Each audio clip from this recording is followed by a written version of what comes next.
Check today in history, April 27th, 1994, wase wa South Africa waliparticipate kwa the first ever democratic elections na wakapata black president wao wa kwanza. In 1994, world iliwatch venye wase wa kila race in South Africa walijitokeza pamoja kuvote na kuangusha ile system ya apartheid.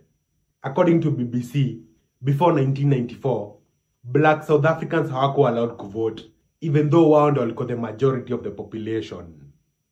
Under the apartheid system, walikuwa banned to participate in all government decisions. Vile elections zilifunguliwa on April 27th, over 19.7 million people walijitokeza kuvote. Lines zilikuwa refu vizi. Hadi wase wengine walibaki kwa line more than 12 hours wakingoja kuvote. According to history.com, hizo elections zilikuwa a peaceful miracle. Watu walikuwa na uoga kutokuwa na violence, lakini surprisingly, mambo ilienda fiti na elections zikaisha bila noma. The African National Congress, party ya Nelson Mandela, ilidominate the elections. Mandela aliwin na 62% of the votes, akakuwa the first black president in South Africa. April 27 ikaanza kuwa celebrated kila mwaka as Freedom Day in South Africa.